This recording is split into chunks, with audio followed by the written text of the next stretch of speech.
아버지 주님의 은혜와 사랑 감사합니다. 이 시간 우리가 다 하나님 말씀 앞에 있습니다. 하나님께서 말씀하여 주시고 그 말씀이 우리 영혼에 생명되게 하여 주시옵소서.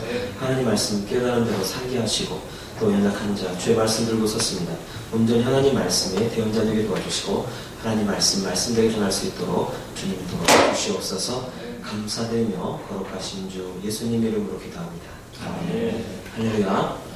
저는 개척교회를 하고 있습니다. 그래서 우리 특히 개척교회 오시는 분들은 보면 다 상처를 받고 힘든 그런 상황에서 개척교회를 찾아서 오시는 거예요.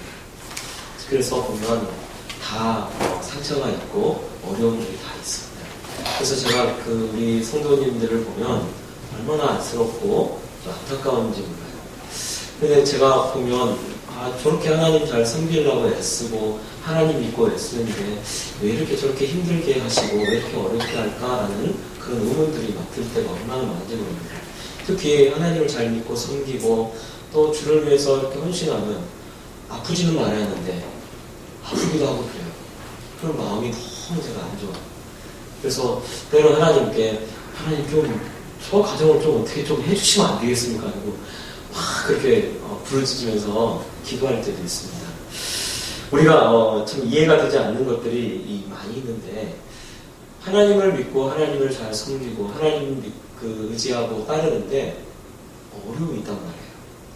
제가 신학교를 딱 가니까 신학교를 딱 가자마자 제 인생이 쫙 해서 막 멋지게 펼쳐질 것처럼 그렇게 생각을 했습니다. 왜? 하나님이 부르셔서 하나님이 가라고 해서 신대원을 갔으니까 하나님이 다 책임지겠지라는 마음이 들었고 또 하나는 마음속에 드는 것이 앞으로는 정말로 좋은 일들만 있을 거다라고 생각을 했어요. 그런데요, 신학교 딱 가자마자 제일 먼저 닥친 것이 뭐냐면요, 돈이 없더라고요. 대학 다닐 때까지는요, 그래도 물질에 대해서 어려움이 없었습니다. 대학을 다니면서 우리 아버지가 주는 것도 있고 제가 또 과외에서 아르바이트해서 그 아이들 가르쳐서 얻는 수입도 있고 그러니까 사실은 물질에 별로 구애받지 않다가 신대원에 딱 들어가니까 그때부터 정말 어렵더라고요. 그래서 처음에 신대원에 가서 너무 돈이 없어서 기숙사 들어갈 돈이 없어가지고 도서관에 의자를 4개를 붙여놓고 그리고 침낭 하나 들고 거기서 잔 적도 있어요.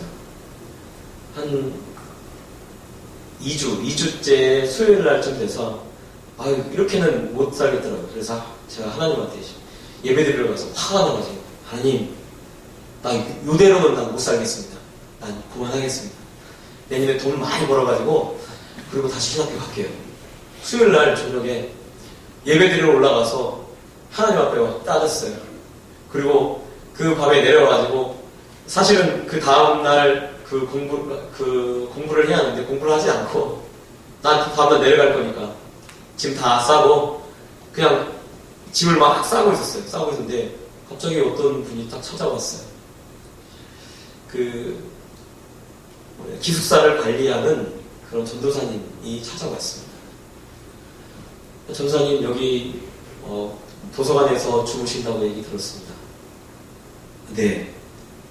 그렇지 않아도 내려가려고요. 재밌게 말씀드렸어요. 그랬더니 내려가기 왜 내려가냐요. 그리고 저한테 하는 말씀이 아니 방이 돈이 없으면 와서 돈이 없다고 사정 얘기를 하고 방을 달라고 하면 방을 주는데 왜 여기서 이러고 계셨습니까? 참 전사님 참 딱하십니다. 그러고 나서 저를 따라오세요 하면서 저를 이끌고 갔어요. 딱 갔더니 새로 기숙사를 총신 신대원에 그 당시 새로 지은 기숙사가 있어요. 거기는 좀 몸이 불편하거나 그런 사람들, 왜 밑에가 온돌이 되어 있고 기숙사 내에 온돌이 되어 있고 그 다음에 2층 침대로 이렇게 돼 있는 그런 기숙사였습니다. 거기로 저를 딱 인도해 가시더라고요. 그러고 나서 키를 주시면서 앞으로 전도사님은 여기서 생활하십시오라고 얘기를 했어요. 남들은요 다 4인실 쓰는데 저는 혼자 도서를 다 쓰고 있었습니다. 도서관 갈 필요도 없어요. 제 방이 도서관이고 기도실을 갈 필요가 없습니다. 왜? 제 방이 기도실이라고. 우리가 때로는 하나님이 하시는 일들이 이해가 되지 않을 때가 있습니다. 왜 내가 하나님을 이렇게 잘 섬기고 하나님을 믿고 따르는데 왜 나한테 이런 어려움이 있나? 왜 이런 사망의 음침한 벨리로 나를 데리고 가실까? 그런 생각이 들 때가 많이 있습니다. 그리고 벨리에서 빠져나와야 하는데 벨리를 헤매고 다닐 때가 있죠. 하나님 인도에 가시는데 오늘 말씀을 보면 사도 바울을 하나님이 인도에 가십니다. 사도 바울이 로마까지 가게 되는 것이 하나님의 뜻입니다. 그런데 사도 바울이 탄 배가 하필이면 풍랑을 만납니다. 그래서 풍랑을 만나가지고 먹을 것도 없어가지고 며칠을 굶고 그러다가 바울이 거기서 기적을 일으켜서 거기 있는 사람들을 먹이기도 하고 그리고 나서 배가 자초돼가지고 이 멜리데라고 하는 섬에 도착하게 됩니다. 근데 그 섬에서 토인들이 그들을 환대하고 그리고 그들을 위해서 불을 피웠어요. 근데 마침 바울이 나무 묶음을 가져다가 불에 딱 던져 넣었는데 하필이면 바울이 던졌던 그 나무 사이에 뭐가 있었냐면 독사가 있었습니다. 이 독사라고 하는 것이 토인들이 볼 때 독사예요. 그래서 토인들이 이 짐승이 이 바울의 팔에 감겨 있는 것을 보고 저는 살인한 자다. 왜? 저 독사가 물고 있는 것을 보니까 저는 바다에선 살았지만 공의가 저를 살지 못하게 하는도다 라고 그렇게 이야기를 하죠. 그러니까 사실은 굉장히 하필이면 바울이 던져놓았던 나무에서 독사가 나와서 물고 있다는 것을 성경이 말하고 있어요. 왜 하필이면 바울입니까? 다른 사람도 많은데 왜 하필이면 바울을 물겠어요? 여러분, 우리가 이것은요, 바울이 독사에 물린 것조차도 다 하나님의 뜻 안에 있다는 것을 우리가 알아야 합니다. 왜냐하면 우연히 일어나는 것은 전혀 없습니다. 욥기서에 보면 하나님께서 욥을 시험하시는데 어떻게 하시냐면 사탄이 욥을 시험하기 전에 하나님이 그 경계를 다 그어놓습니다. 그 몸을 손대지 마라. 그러니까 그 몸을 손대지 않고 그 주변에 있는 모든 것들을 다 사라지게 만듭니다. 그리고 나서 두 번째 사탄이 와서 그 몸을 쳐보십시오. 그러면 분명히 주님을 욕할 겁니다. 라고 얘기를 하니까 그러면 시험하되 그의 생명은 손대지 마라. 그러니까 막 몸에 악창이 나가지고 기왓장으로 자기 몸을 긋고 있어요. 그런데도 불구하고 하나님이 생명을 손대지 마라 하니까 생명은 절대로 손대지 못합니다. 사탄이 여러 가지 시험을 하지만 그 생명만큼은 손대지 못하고 결국은 그 욥을 하나님이 나중에 회복시켜 주시는 것을 봅니다. 여러분, 고통에는요 반드시 하나님의 뜻이 있어요. 내게 이상한 일이 일어났어요. 내 삶 속에 정말 너무나 특별한 어려움들이 일어났다라고 하면 그러면 독사가 온 거예요. 사망의 음침한 벨리가 왔어요. 독사를 만난 겁니다.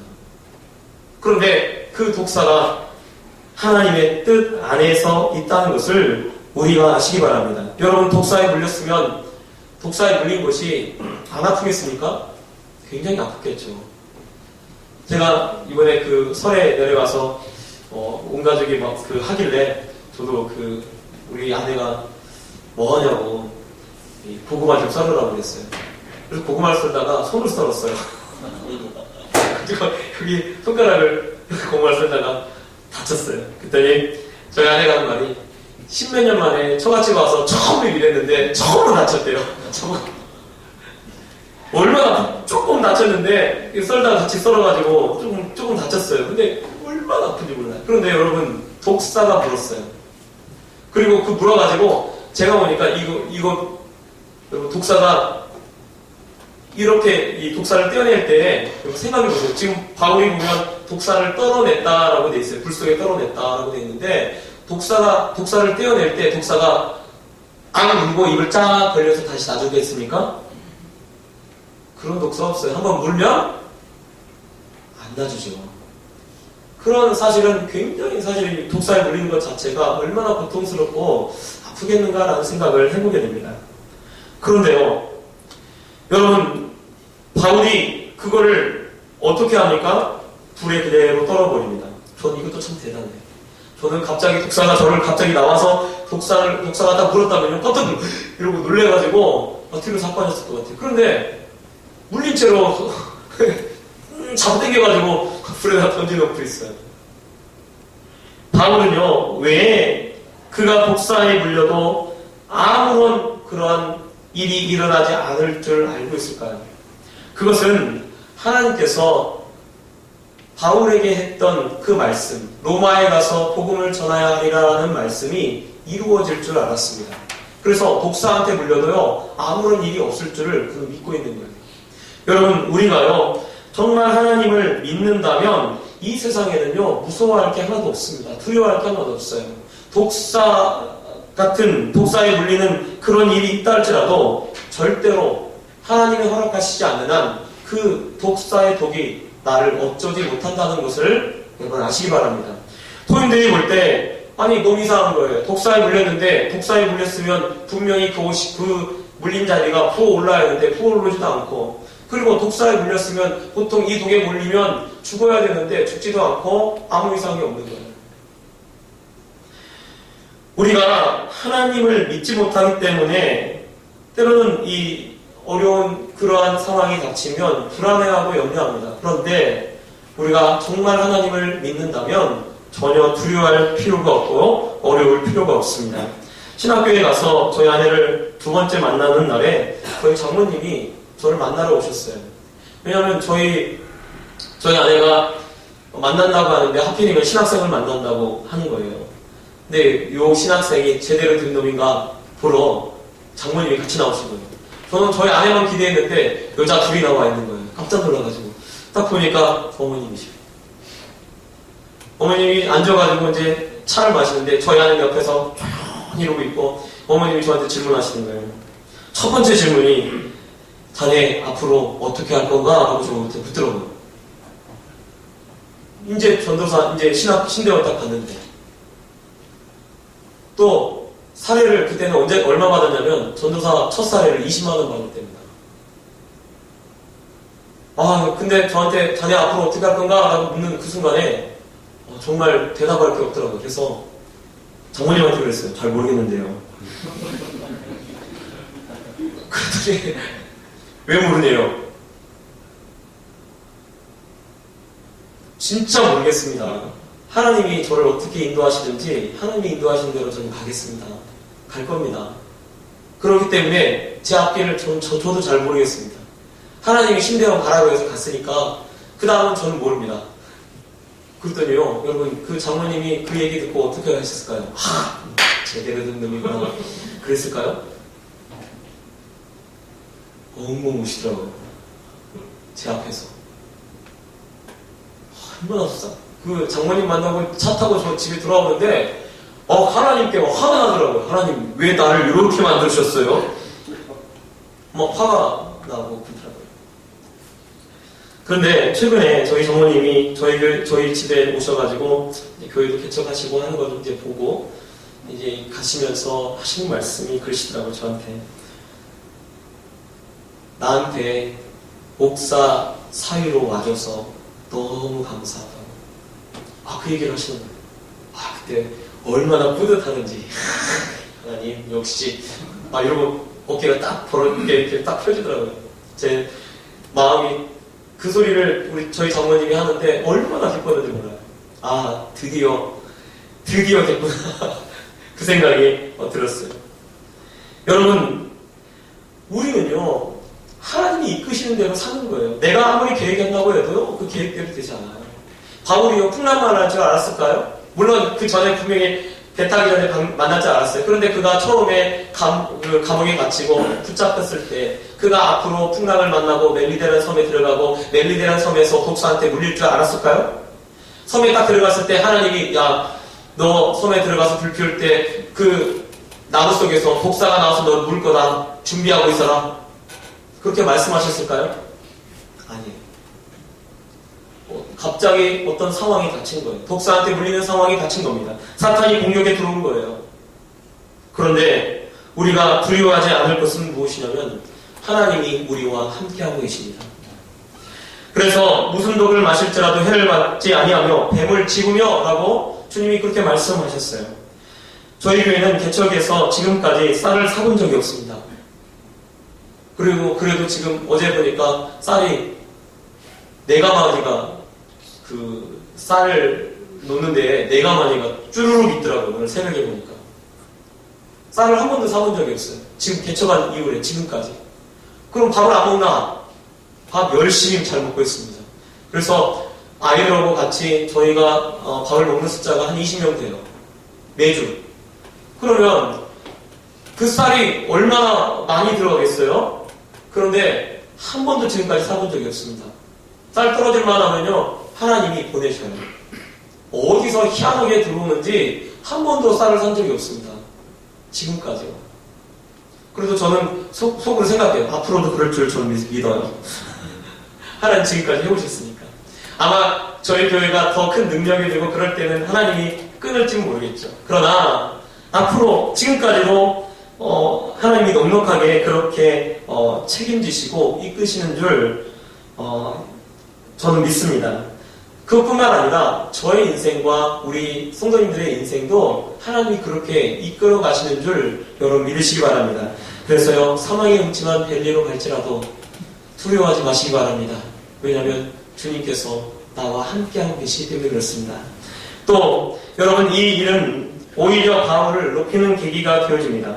바울을 하나님께서 이 독사에 물리는 것을 통해서 오히려 바울을 높이셔서 바울을 사람들이 신이라고 이야기를 합니다. 결국은 어떻게 되냐면 멜리데에 있는 토인들뿐만 아니라 바울과 함께 이 불을 쬐고 있었던 그 사람들조차도 예수님을 알고 하나님의 그 복음을 접하게 되는 그런 계기가 되어집니다. 결국은요, 바울이 전하는 그 복음에 하나님께서 힘을 더하시는 방법으로 그 독사에 물린 것을 사용하고 계신 것을 보여줍니다. 여러분, 요셉이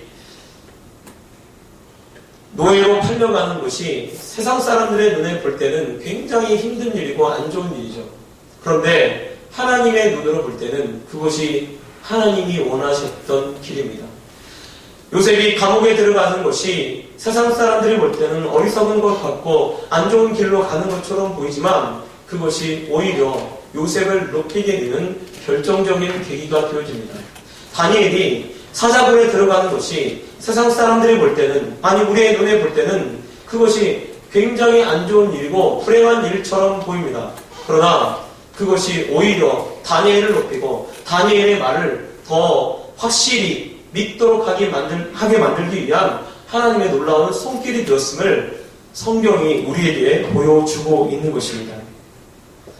때로는요, 힘들고 어려운 상황이 오히려 하나님이 나를 만들어가고 나를 높이기 위한 그런 상황으로 나를 이끄신다는 것을 여러분, 우리가 깨달아야 될 줄 믿습니다.